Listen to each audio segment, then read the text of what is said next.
Emily Carter stared at the glowing screen of her laptop, while the old refrigerator in the corner of the apartment hummed unevenly behind her. The message box remained open. Her fingers hovered over the keyboard, then stopped, then started again. She hated this part. Not the asking, the waiting afterward. The awful stretch of silence where dignity sat beside desperation and neither one could fully win. Sophie whimpered softly from the crib near the couch. Emily glanced over immediately. The baby's tiny hands curled against the faded yellow blanket while her face twisted with the restless discomfort that had become familiar over the past 2 weeks. Formula sensitivity. The pediatrician had explained it gently, like that somehow made the situation easier. She needs the gentler brand for now. The gentler brand cost almost twice as much. Emily looked toward the kitchen counter. 3 opened formula cans sat there beside a stack of unpaid envelopes. One can was completely empty. One had enough powder for maybe another bottle. The last one was the wrong brand. The cheaper one. The one that made Sophie cry for hours and spit up until her tiny body trembled with exhaustion. Emily rubbed both hands over her face. Her eyes burned. She had reheated the same cup of coffee 3 times since morning and still hadn't finished it. The apartment smelled faintly of baby powder, laundry detergent, and exhaustion. Outside the thin apartment windows, rain slid slowly down the glass, while distant sirens echoed through the city. She looked back at the message. James, I hate asking again, but could you send me $60 for Sophie's formula? I get paid Friday. I'll pay you back. Her chest tightened. She hated sounding like this, like someone constantly drowning. But survival had a way of grinding pride into smaller and smaller pieces. Emily checked her banking app one more time. $12.43. Rent was already 4 days late. Her internet bill had been pushed into final warning territory. The pharmacy still hadn't processed the insurance dispute from Sophie's respiratory medication. And tomorrow morning, she needed bus fare. She closed her eyes briefly, then pressed send. The notification disappeared. A few seconds later, Sophie began crying harder. Emily stood immediately, lifting her from the crib with practiced exhaustion. It's okay, she whispered. Her shoulder ached from carrying the baby all day. Sophie's warm cheek pressed against her neck, while Emily paced slowly across the apartment. The floorboards creaked beneath her worn socks. Just tonight, she whispered softly. We'll get through tonight. Her phone buzzed. Emily froze. That fast. She shifted Sophie against her shoulder and unlocked the screen. The reply was short. I think you have the wrong person. Her stomach dropped instantly. Oh God. She checked the number. 1 digit wrong. One stupid, exhausted mistake. Heat rushed into her face. Emily closed her eyes in humiliation. Of course she had done that.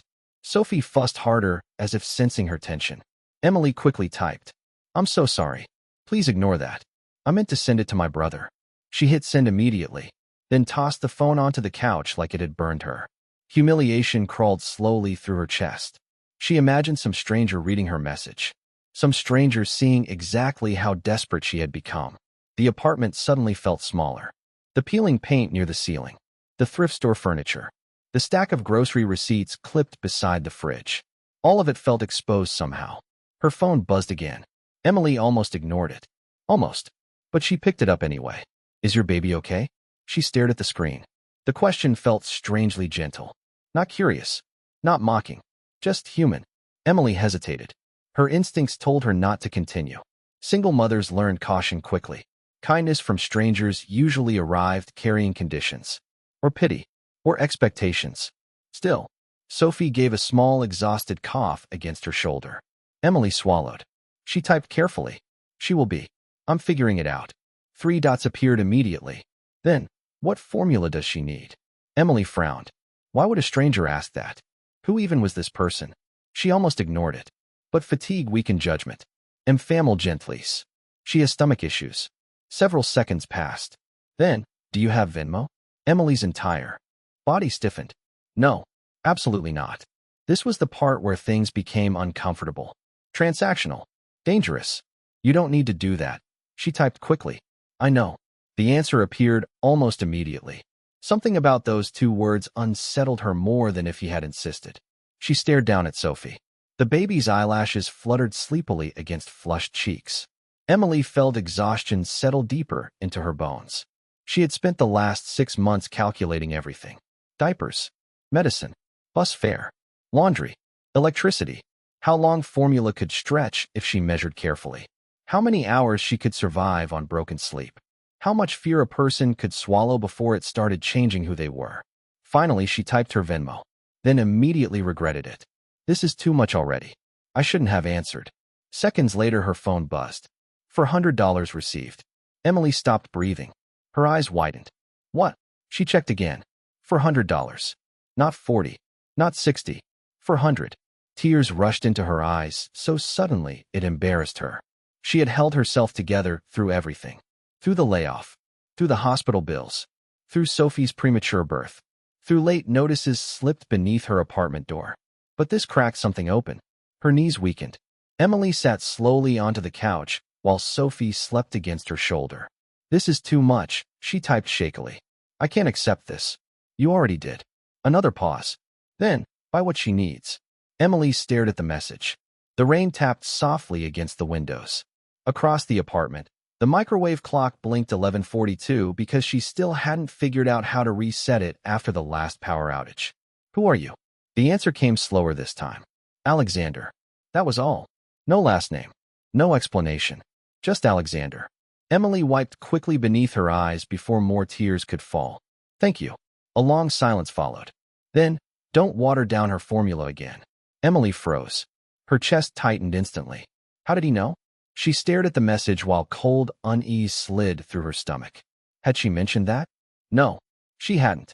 Before she could type another question, another message arrived. I had a mother who did the same thing once. The tension eased slightly. Not entirely, but enough. Emily looked down at Sophie sleeping quietly against her chest. For the first time in weeks, she allowed herself to exhale fully. Maybe just for tonight, they were going to be okay. Across the city, Alexander Reed stood beside the massive windows of his penthouse office overlooking downtown Manhattan. The skyline glittered beneath heavy rain clouds. Inside the executive floor of Meridian Technologies, the building had mostly emptied for the night. Only scattered lights remained glowing through the glass offices. Alexander loosened his tie slowly. His phone remained in his hand. The conversation sat open on the screen. He rarely used this number. Almost nobody had it. Yet somehow a wrong message from an exhausted mother had cut through 12 straight hours of acquisition meetings more effectively than anything else all day. He walked toward his desk. Stacks of merger documents covered the surface. Quarterly reports. Layoff projections. Projected restructuring numbers. All neat. All profitable. All emotionally empty. He sat down heavily. His reflection stared back faintly from the dark office windows. 42 years old. Successful. Respected. Constantly exhausted. He rubbed one hand over his jaw. He should not have sent the money. That had been impulsive. Unprofessional. Possibly reckless. Yet the image wouldn't leave him. A woman watering down formula because she had run out. A baby depending on calculations. Something old and uncomfortable moved inside his chest. Memory. His mother sitting beneath fluorescent hospital lights decades ago. Trying to stretch medication. Trying to stretch groceries. Trying to stretch hope. Alexander shut the thought down immediately. His assistant knocked softly. Still here? He looked up. Rachel stepped into the office holding a folder. You missed dinner again. I'm aware. She studied him carefully. Rachel had worked beside him for 11 years. Long enough to notice subtle things. You look distracted. Alexander glanced toward his phone. Wrong number. Rachel blinked. That's what has you staring out windows. Like a depressed novelist. A faint smile touched his mouth. Apparently. She placed the folder down. The Hartford acquisition numbers are finalized. Alexander's expression shifted immediately. Business again. Cold. Controlled. How many layoffs? Rachel hesitated. Officially? For 112. Silence. The numbers sat heavily between them. Alexander nodded once. Necessary. Efficient. Logical. And somehow lately, those words had begun sounding uglier. Rachel glanced toward the glowing phone screen. Whoever texted you, she said carefully. I'm guessing they reminded you that people exist outside spreadsheets. Alexander looked back toward the rain. Yes, he said quietly. They did. The next morning, Emily stood inside a crowded pharmacy, holding Sophie against her chest while waiting for the prescription refill. The fluorescent lights overhead buzzed faintly. Someone's child cried 2 aisles away. The pharmacy smelled like cold air conditioning and disinfectant. Emily shifted Sophie carefully while checking prices on formula. Still too expensive. Even with the money. Everything was expensive. Every week prices seemed to climb while her bank balance shrank. A notification buzzed on her phone. Unknown number. Did she sleep better? Emily stared. Alexander. A strange warmth mixed with caution inside her chest. Barely. She typed one-handed. But she slept. The reply came after several seconds. That matters. Emily almost smiled. Almost. The pharmacist called her name. She stepped forward. Insurance still hasn't approved the respiratory medication. The woman behind the counter said apologetically. Emily's stomach tightened. How much without insurance? The pharmacist checked. $138. Emily stared blankly. $138. For 10 days. Sophie coughed softly against her shoulder. Emily swallowed hard. I'll come back. The pharmacist's expression softened with sympathy. Emily hated that look. More than judgment sometimes. Because pity made her feel transparent. Like people could see exactly how close to collapsing she actually was. She turned away quickly. Her phone buzzed again. You okay? Emily stared at the message. Then, at the medication counter. Then back at Sophie. No. She typed the word before she could stop herself. Immediately regret flooded through her. Too honest. Too vulnerable. But another message appeared. What happened? Emily hesitated. Finally, medication isn't covered yet. How much? No. Absolutely not. Emily straightened instinctively. I'm handling it. Several moments passed. Then, you don't have to handle everything alone. Emily looked away quickly. Her throat tightened unexpectedly. People said things like that when they didn't understand survival. Handling things alone wasn't bravery. It was what happened when nobody stayed long enough to help. She left the pharmacy without replying. 3 days later, Emily sat at her kitchen table reviewing overdue notices while Sophie slept beside her in a portable bassinet. Rainwater dripped slowly from somewhere outside the building. A neighbor argued loudly through thin apartment walls. Emily rubbed her temples. The numbers refused to work, no matter how many times she rearranged them. Then her phone buzzed again. Alexander. I have a proposition. Emily frowned immediately. There it was. The strings. She stared at the message for almost a full minute before responding. What kind of proposition? Professional. Nothing else appeared afterward. Emily waited. Then, Meridian Technologies needs temporary accounting support during a restructuring audit. Your resume is impressive. Her stomach tightened. How would he know her resume? Emily sat up straighter. How do you know anything about me? A longer pause this time.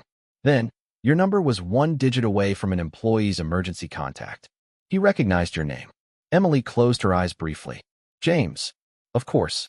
Her younger brother had mentioned recently interviewing at Meridian. She suddenly felt exposed again. Still, temporary accounting work meant income. Real income.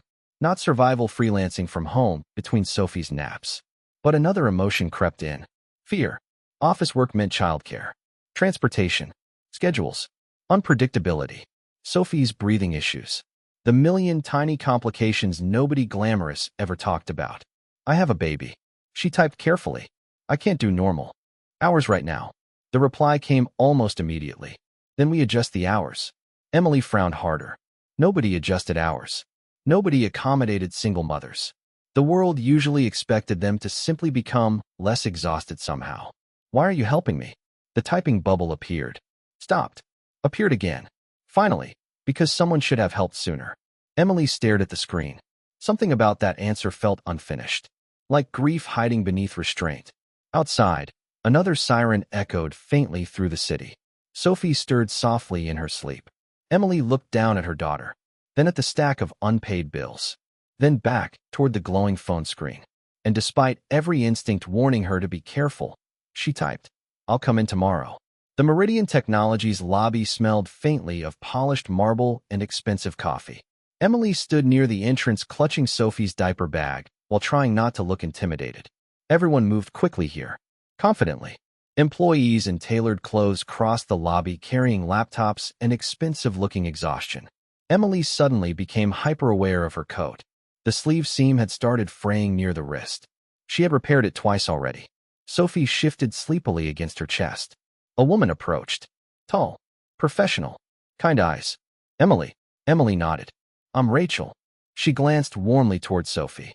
And you must be the reason our CEO hasn't stopped checking his phone for 3 days. Emily blinked. What? Rachel smiled faintly. He's not usually impulsive. Before Emily could respond, movement near the elevators drew attention across the lobby. Alexander Reed stepped out surrounded by 2 executives. The entire atmosphere shifted subtly. Power did that. He was taller than Emily expected. Broad-shouldered. Controlled. Dark charcoal suit. Silver beginning to touch the edges of his hair. People moved around him carefully, like orbiting something dangerous. Then his eyes found hers, and softened. It was slight, almost invisible, but Emily noticed. Alexander ended the conversation mid-sentence. The executives exchanged startled looks. He walked directly toward her. You came. His voice was lower than she expected. Calm. Emily adjusted Sophie instinctively. You sounded persistent. The corner of his mouth moved slightly. Not quite a smile. His attention shifted toward Sophie. She okay today? Emily nodded carefully. Mostly. Alexander studied the baby quietly. Something unreadable flickered across his face. Not pity. Something older. Then it disappeared. He gestured toward the elevators. Come upstairs. The executive floor was quieter. Glass walls. Muted conversations. The soft click of keyboards. Rachel guided Emily toward a smaller office prepared near the accounting department. There was even a portable crib beside the desk. Emily stopped walking. You arranged this? Alexander glanced toward the crib. Yes. Her chest tightened immediately. Too much. Too personal. You didn't have to do that. No, he agreed. But I did. Emily looked away. That answer unsettled her more than she wanted. Because it sounded sincere. And sincerity was dangerous when you were already exhausted enough to want to trust it. The first week passed in careful tension. Emily worked while Sophie slept beside her in the portable crib. Or fussed. Or cried during conference calls. Or demanded bottles exactly when spreadsheets became complicated. She apologized constantly at first. Eventually, Rachel told her to stop. Nobody here is dying because a baby makes noise. Still, Emily felt every stare, every glance, every whisper, especially from executives. Some looked sympathetic. Others looked irritated. One woman stared openly at Sophie during a meeting before muttering, "This isn't daycare." Emily pretended not to hear. That night, she cried quietly in the bathroom after Sophie fell asleep. Not because of the comment, because she already agreed with it. The next morning, Alexander found her asleep at her desk. Her laptop still open. Cold coffee untouched nearby. Sophie sleeping against Emily's chest. The overhead office lights had dimmed automatically for nighttime hours. Alexander stood quietly in the doorway. Emily looked smaller asleep. Younger. Not weak. Just exhausted in a way he recognized too well. He noticed the overdue utility notice half hidden beneath her paperwork. Past due. Final warning. Alexander looked away immediately. Shame was a private thing. He understood that much. Sophie stirred softly, tiny fingers grasping Emily's sweater. Alexander's chest tightened unexpectedly. He stepped backward quietly before either of them woke. 2 days later, Emily stood inside a pharmacy during her lunch break, holding Sophie while waiting for medication. The line stretched halfway down the aisle. Fluorescent lights buzzed overhead. Sophie whimpered tiredly against her shoulder. Emily checked her account balance again. Then again. Still not enough. The cashier scanned the medication. That'll be $142. Emily swallowed. She slid her debit card across anyway. Declined. Heat flooded her face immediately. I'm sorry, she whispered. The cashier tried again. Declined. People behind her shifted impatiently. Emily searched frantically through her wallet. Receipts. Bus tickets. $3 in crumpled cash. A folded late rent notice. Sophie started crying harder. The cashier sighed awkwardly. Do you want me to hold the medication? Emily's throat tightened. Yes. Humiliation burned through her chest. Then a familiar voice behind her said quietly, Add it to mine. Emily froze. Alexander stood a few feet away holding a bottle of water and headache medicine. No dramatic expression. No heroic performance. Just calm certainty. The cashier nodded immediately. Emily stared at him. You followed me. His jaw tightened slightly. No, a pause. I needed aspirin. Emily almost laughed at the absurdity. Instead, tears threatened unexpectedly. She hated this. Hated needing help publicly. Hated being seen like this. Alexander paid quietly. No speech. No reassurance. Which somehow made it worse. Outside the pharmacy, rain misted lightly across the sidewalks. Emily stopped beneath the awning. You can't keep doing that. Alexander looked at her. Doing what? Fixing things every time I can't. The words came sharper than intended. Alexander remained quiet. People moved around them, carrying umbrellas through the gray afternoon. Finally, he said, I wasn't trying to embarrass you. I know. Emily adjusted Sophie higher against her shoulder. But that doesn't stop it from feeling embarrassing. Something shifted across his expression then. Understanding maybe. Or guilt. He looked away briefly. I forgot that part. Emily frowned slightly. That part. Alexander watched rainwater slide down the sidewalk. What it feels like needing things. Silence settled between them. Not uncomfortable. Just heavy. Then Sophie reached one tiny hand toward Alexander's tie. He looked startled. Emily almost smiled despite herself. Congratulations, she said softly. She's trying to destroy expensive fabric. For the first time, Alexander actually laughed. Quiet. Brief. Real. And something inside Emily loosened unexpectedly. The emotional shift didn't last. 3 days later, Emily overheard 2 employees talking outside the break room. She's definitely sleeping with him. A woman laughed softly. What else explains special treatment? And bringing the baby here. Emily stopped walking. Her stomach dropped. She probably knows exactly what she's doing. Heat rushed into Emily's face. Sophie slept quietly against her chest while fluorescent lights buzzed overhead. The women hadn't seen her yet. She got hired instantly. That doesn't happen. Emily turned around before they noticed her. Her vision blurred unexpectedly. Not because strangers were cruel. Because part of her had feared this from the beginning. That kindness always came with assumptions. By evening, she had typed her resignation letter twice. Deleted it twice. Then Alexander appeared in the doorway. You missed the audit meeting. Emily closed her laptop quickly. I'm resigning.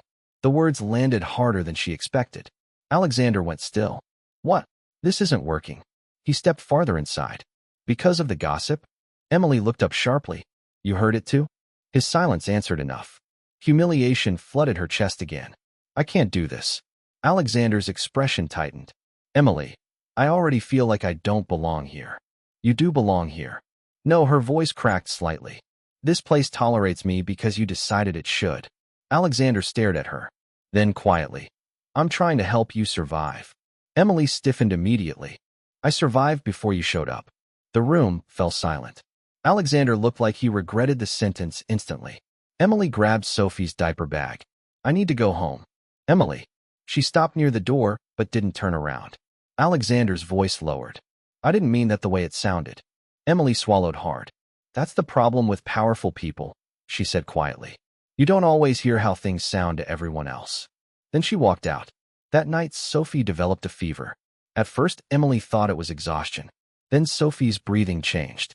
Small, shallow, uneven. Panic hit instantly. Emily checked the baby's temperature. 103.1. Oh God. Her hands shook immediately. Sophie whimpered weakly against her chest. Emily grabbed the diaper bag. Formula. Blanket. Insurance card. Medication. The city outside blurred cold and wet around her while she rushed toward the emergency clinic carrying Sophie beneath her coat. Rain soaked through her shoes within minutes. The emergency room smelled like antiseptic and burnt coffee. Fluorescent lights. Crying children. Exhausted parents. Emily's chest tightened so painfully she could barely breathe. A nurse checked Sophie quickly. We're taking her back now. Everything moved too fast afterward. Tiny oxygen monitor. Questions. Paperwork. Insurance verification. Emily answered automatically while fear swallowed everything else. Then her phone buzzed. Alexander. You left upset. Is Sophie okay? Emily stared at the screen through tears. Finally she typed. Hospital. That was all.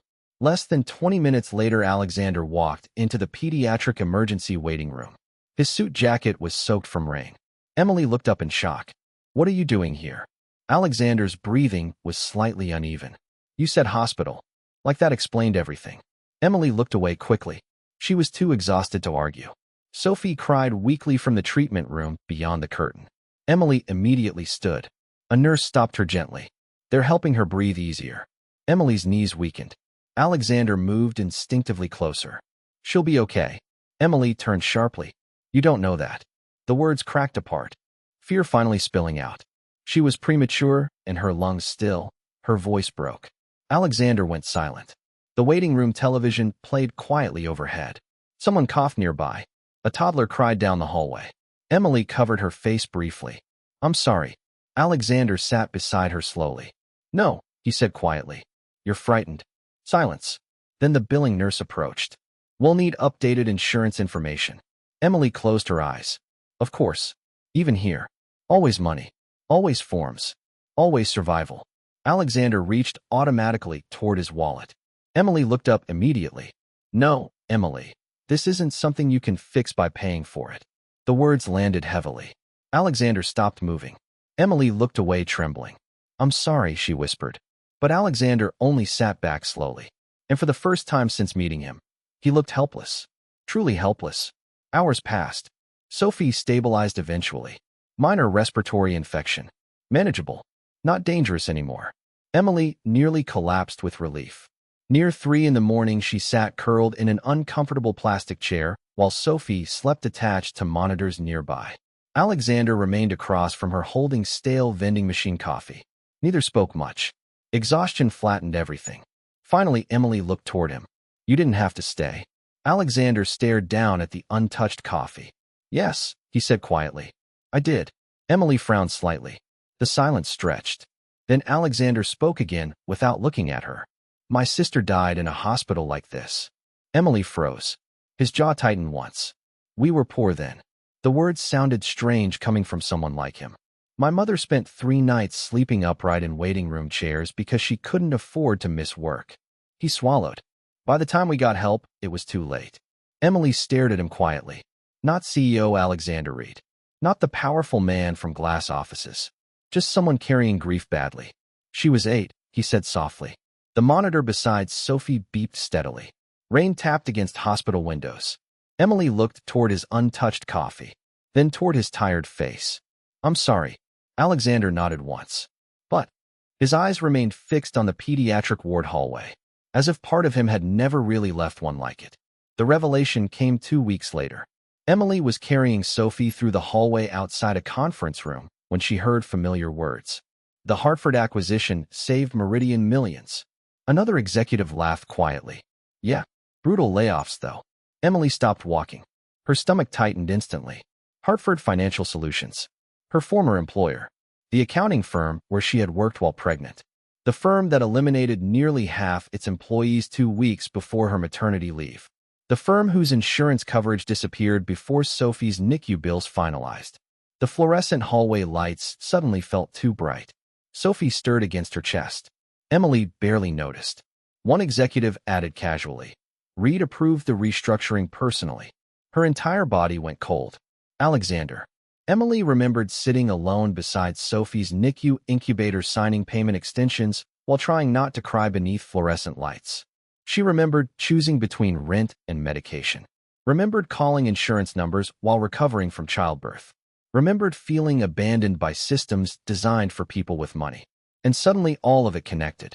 Alexander Reed. The man helping her. The man holding Sophie in hospital waiting rooms. The man quietly buying medication. He represented the exact system that had broken her life apart. Emily stood frozen long after the executives walked away. That evening, Alexander found her packing her desk. Again, his chest tightened immediately. Emily. She didn't look up. You approved the Hartford layoffs. Silence. Alexander stopped moving. Emily finally looked at him. Her eyes weren't angry. That somehow felt worse. They looked tired. Deeply tired. My insurance disappeared before Sophie left the NICU. Alexander said nothing. She almost stopped breathing 2 days after we got home. Emily's voice shook. I was sitting beside her hospital bed comparing medication prices on my phone because I didn't know how I was going to pay for any of it. Alexander's face drained slowly of color. Emily, you signed those papers. The words broke quietly. Not dramatic. Just devastated. Alexander looked like someone had struck him. Because suddenly the layoffs were no longer numbers. They had a face. A crying premature baby. An exhausted mother watering down formula. He stepped closer slowly. I didn't know. Emily laughed softly. Not humor. Just pain. That's exactly the problem. Silence swallowed the office. Alexander looked towards Sophie sleeping in the portable crib, then back toward Emily. I thought restructuring was survival. Emily's eyes filled instantly. For who? The question shattered something inside him. Alexander sat down heavily in the nearest chair.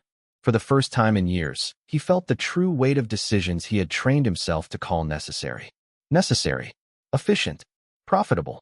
And somewhere inside those neat corporate words, people disappeared. Emily zipped the diaper bag quietly. I can't hate you, she admitted softly. That would almost be easier. Alexander looked up. Pain sat openly across his face now. Not polished, not controlled. Human. I'm sorry. Emily nodded once. But neither of them knew what apology could possibly do with damage already lived through. The next few days felt different. Quieter. More fragile. Emily still worked. But carefully now. The emotional distance between them changed shape. Not distrust exactly. Not forgiveness either. Something more complicated. Alexander stopped trying to fix things immediately. Instead, he listened more. Observed. One evening, he found Emily sitting alone in the break room after everyone else had left. Cold tea beside her. Sophie asleep in the stroller. Emily stared blankly at spreadsheets. You're still here. She shrugged faintly. Numbers are easier than thoughts tonight. Alexander leaned against the doorway quietly. After a long silence, he said, I spent years convincing myself responsibility only belonged to the people directly in front of me. Emily looked up slowly. Alexander continued softly. If I paid employees well, donated money, funded hospitals, then I could ignore everything else. His jaw tightened. But systems still hurt people even when nobody inside them. Feels cruel. Emily studied him quietly. Not a billionaire. Not a CEO. Just a tired man learning too late that success did not erase human consequences. Finally, she asked, Why did my message affect you so much? Alexander looked towards Sophie sleeping peacefully, then toward the city lights beyond the windows. Because my mother used to count coins exactly the way you do. Emily's chest tightened unexpectedly. She hid bills inside cookbooks because she didn't want us seeing final notices. A faint bitter smile touched his mouth. She thought children couldn't recognize fear. Emily looked down. Sophie probably already can. No, Alexander's answer came immediately. She recognizes love first. Silence settled softly afterward. The kind that didn't need filling. Winter rain battered the city 3 weeks later while Emily carried groceries home through crowded sidewalks. Sophie slept beneath layers of blankets inside the stroller. Emily's shoulder ached. Her shoes leaked near the soles. But for once, the grocery bags contained enough. Enough formula. Enough food. Enough medication. Not abundance. Just breathing room. She reached her apartment building and stopped. Alexander stood beside the entrance holding a small toolbox. Emily blinked. What are you doing? He looked almost uncomfortable. You mentioned your kitchen cabinet was broken. Emily stared. You came here to fix a cabinet? Alexander glanced toward the leaking hallway ceiling. Yes. A pause. And because Rachel said if I kept sending expensive solutions to practical problems, you might throw something at me eventually. Emily laughed unexpectedly. A real laugh. Small, but real. Alexander looked startled by the sound. Upstairs, the apartment remained tiny. Still worn. Still imperfect. But warmer somehow. Sophie babbled happily from the floor, while Alexander struggled with the crooked cabinet hinges. You're terrible at this, Emily observed. I'm aware. He tightened the screwdriver wrong. The cabinet door fell off completely. Emily covered her mouth, trying not to laugh harder. Alexander stared at the broken cabinet. Then at her. You seem emotionally invested in my failure. I haven't enjoyed anything this much in months. The apartment filled briefly with something unfamiliar. Not romance. Not fantasy. Relief. Simple human relief. Later, Sophie finally fell asleep. The rain softened outside. Alexander sat quietly at the small kitchen table while Emily made tea. The overhead light flickered occasionally. Neither commented on it. Emily handed him a chipped mug. Sorry, I only own mismatched cups. Alexander looked down at it. Then quietly. My mother used to collect chipped dishes from thrift stores because she said broken things still worked. Emily sat across from him slowly. The apartment hummed softly around them. Neighbors arguing faintly upstairs. Pipes rattling. Sophie breathing quietly through the baby monitor. Real life. Messy. Unpolished. Human. Alexander stared into his tea. Does it ever get less frightening? Emily followed his gaze toward the baby monitor, toward Sophie, toward the life that still scared her every single day. Then she answered honestly, sometimes for a few minutes at a time. Alexander nodded slowly, and for the first time in years, neither of them felt entirely alone. The rain continued softly against the windows while the city moved endlessly beyond them. Bills still existed. Grief still existed. Exhaustion still existed. Nothing magical had disappeared.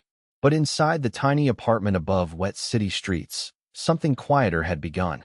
Not rescue, not fantasy, just two emotionally exhausted people slowly learning that survival felt different when someone finally stayed.